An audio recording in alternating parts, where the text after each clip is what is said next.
여러분은 지금 국민일보 해직기자 조상훈이 진행하는 국민TV 라디오 아침 시사 프로그램 조상훈의 뉴스바와 함께하고 계십니다.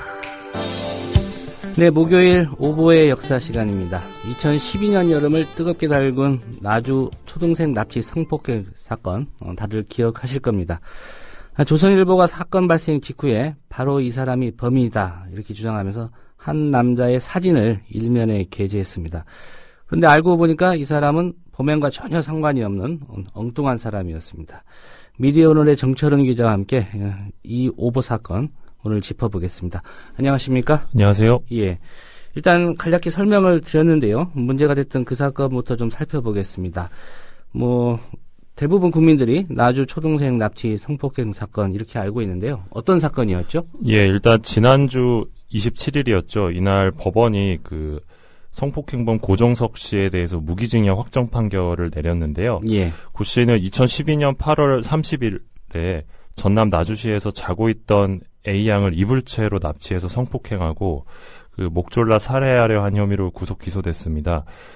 이 파렴치한은 결국 이제 무기징역이라는 벌을 받게 됐는데 이 사건과 관련해서 오보를 냈던 조선일보 대형 오보를 냈었는데 조선일보에는 형량이 없었습니다. 예. 이 조선일보가 사건 하루 뒤였던가요? 예, 9월 이틀 뒤입니다. 이틀 뒤요. 예. 예, 9월 1일자 일면 톱으로 이 내용을 다룬 걸로 기억하고 있습니다. 예. 기사 제목이 병든 사회가 아이를 범했다. 이거였던 걸로 기억하고 있고요. 근데 여기서 이제 문제가 발생한 게 일면에 어떤 남성의 사진을 싣고 이 사람이 이제 고종석이다. 한마디로 범인이다. 이렇게 주장을 했는데 이게 결국 엉뚱한 사람이었다고요? 예, 이게 정말 충격적인 오보였는데요. 이 발행부수 180만, 또 유료부수 140만의 이제 굴제 1등 신문 조선일보에서 일면 톡기사로 고종석 씨의 사진을 처음으로 내보냈는데, 예. 이게 그 당시 나주 주변에 거주하던 이제 한 시민의, 무고한 시민의 사진이었던 걸로 드러나서요. 굉장히 충격을 줬었습니다. 당시 조선일보는 어떤 웃고 있는 20대 남성의 사진을 올리면서 범인 고종석의 얼굴이다라고 사진기사로 소개를 했었는데요. 예.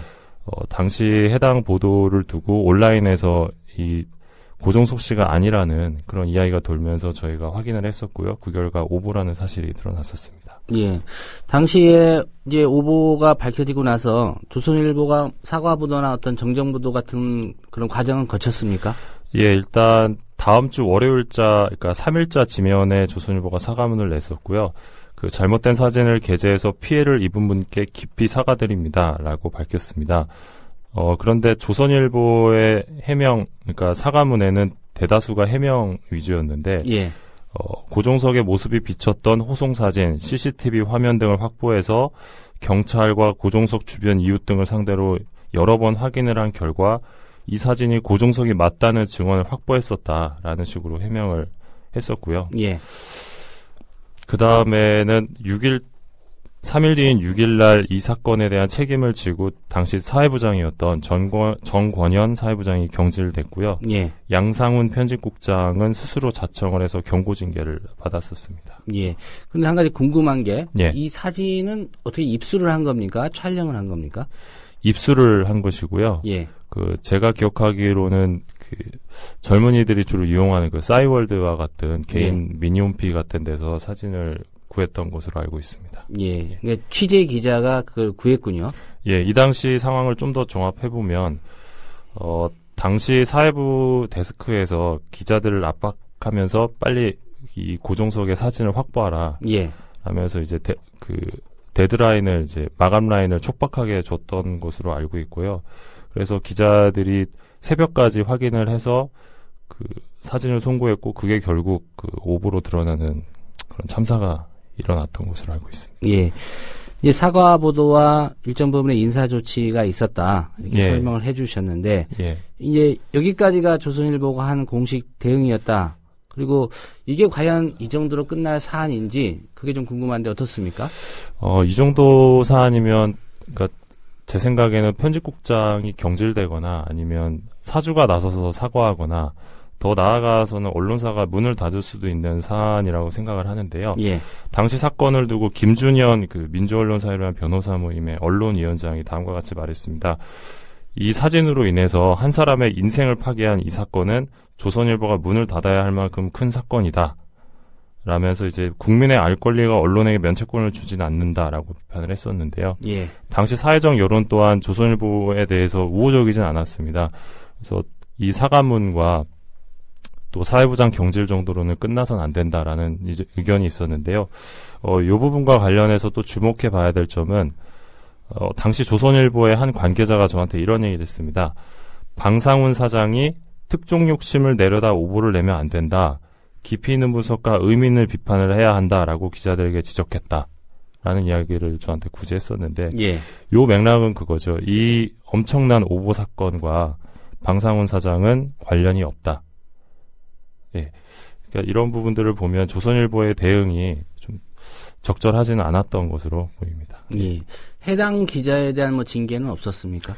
해당 기자에 대한 징계도 있었던 것으로 아는데요. 예. 워낙 이 조선일보 쪽이 이런 부분들을 잘 드러내진 않아서요. 예. 확인은 못했습니다. 어쨌든 공식적으로 알려진 거는 당시 편집국장 양상훈 편집국장은 본인이 뭐 자처해서 경고. 예, 높은 징계의 수위는 아니고요. 예, 뭐 일반적으로 보면 좀 낮은 그런 징계죠. 경고라고 하면. 예. 그리고 당시 사회부장은 이제 보직 사퇴인 거죠. 한마디로. 예, 경질이 됐습니다. 예. 그러니까 사회부장직에서만 물러난 거지 뭐 사표를 내고 회사를 떠나거나 그런 건 아닌 거죠. 예, 아닙니다. 예. 무엇보다도 좀 피해자 그 엉뚱한 사진이 실려서 파렴치한 범인으로 몰렸던 예. 피해자의 충격이 컸을 것 같은데 예. 어떤 입장인가요? 그때 인터뷰를 했었는데 누군지도 모르는데 단지 내가 고향이 같다는 이유로 성폭행범이 됐다. 조선일보가 너무 괘씸해서 마음 같아서는 폐간시켰으면 좋겠지만 용서하고 싶다라는 이야기를 제게 했었습니다. 예. 그 조선일보에 대해서 어떤 대응을 했었습니까? 민사소송을 준비한다고 저한테 얘기를 했었는데요. 예. 이후에 조선일보가 그 전지현 씨, 그러니까 이 피해자가 전지현 씨인데요. 이 전지현 씨 가족을 수차례 만나면서 협상금을 제시했던 것으로 알려져 있고요. 예. 제가 지속적으로 취재를 했었는데 결국 전지현 씨 측이 소송을 포기하고 조선일보 측과 합의한 것으로 지금 확인이 되고 있습니다. 전지현 씨요? 예. 예. 이름이 저 연예인하고 똑같네요. 예. 동명이입니다. 예. 그 조선일보와 합의한 것으로 알려진 뒤에 혹시 전지현 씨와 또 별도의 연락을 취해 보신 적 있으신가요? 예, 작년 여름까지 계속 연락을 했었는데 일단 제 전화를 피하면서 이제 어렵게 통화가 됐을 때는 그 얘기를 하시더라고요. 저한테 연락을 안 하는 게 저한테 도움을 주는 것이다. 뭐 이런 이야기를 하면서 즉답을 피했는데요. 예. 이 사건의 어떤 파장을 고려했을 때 합의금이 억대일 것이라는 예측이 많습니다. 예. 뭐 피해자 입장에서는 뭐 그런 일종의 배상이라고 봐야 되겠죠. 예. 합의는 했지만 그런 배상을 받는 건 뭐 당연하다고 여겨지고요. 그 언론사가 그 개인의 신상 함부로 공개했다가 좀 낭패를 보고 사회적으로 좀 무리를 빚은 일 과거에도 좀 있었던 걸로 기억이 됩니다. 대표적인 사례 좀 소개해 주시겠습니까? 예, 좀 오래된 이야기인데 1981년도에 윤노파 살해 사건이 있는데요. 당시 살인 사건 용의자로 고숙종 씨라는 분이 붙잡혔었는데 예. 당시 신문이 물증이 나와도 범행을 시인하지 않고 있다. 둘도 없는 끈질긴 여자다. 이런 표현을 쓰면서 그 고 씨의 현장 검증 사진을 모자이크도 없이 게재했었는데요. 나중에 드러난 사실은 이제 고 씨가 재판에서 무죄 판결을 받았고요. 예. 국가를 상대로 낸 손해배상에서도 승소했습니다. 결국 당시 고문에 의해서 허위 진술을 했었다라는 사실이 알려졌고요. 언론사가 또 다른 피해자를 가해자로 둔갑시켰던 사건이었습니다.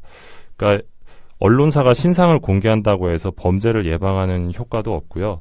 또 특정강력범죄 처벌에 대한 특례법에 따르면 중대 흉악범의 경우 얼굴을 공개할 수는 있는데 이 공개 주체는 어디까지나 언론이 아닌 검찰과 경찰입니다. 예. 그런데 이 고숙정 건도 그렇고 또 고종석 건도 그렇고 이 언론사들이 이제 검찰과 경찰 행세를 한 것인데요. 이 피의사실 공표금지와 무죄추정의 원칙을 여기서 한번 다시 주목해야 될 것 같습니다. 그러니까 고종석의 이 파렴치한의 인권을 지켜주자는 것이 아니라 이 사람의 인권이 곧 우리 모두의 인권을 보호할 수 있는 어떤 그런 안전장치로 기능할 수 있다는 생각을 가져야 될 것 같습니다. 그러니까 고종석의 인권이 지켜질 때 우리의 인권도 지켜진다는 건데요.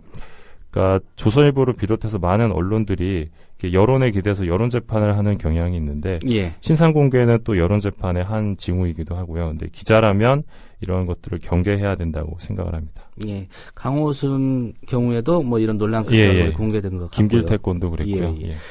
끝으로 또 묘한 상황 한 가지 더 전해주신다고 하는데 어떤 내용입니까?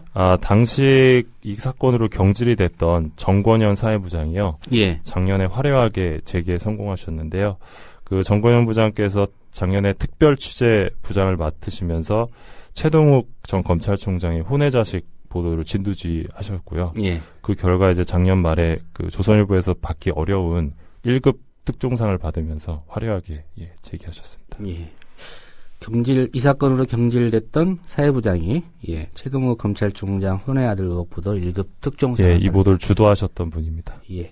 오늘 잘 들었습니다. 감사합니다. 예. 오보의 역사 미디어 오늘의 정철훈 기자와 함께 알아봤습니다.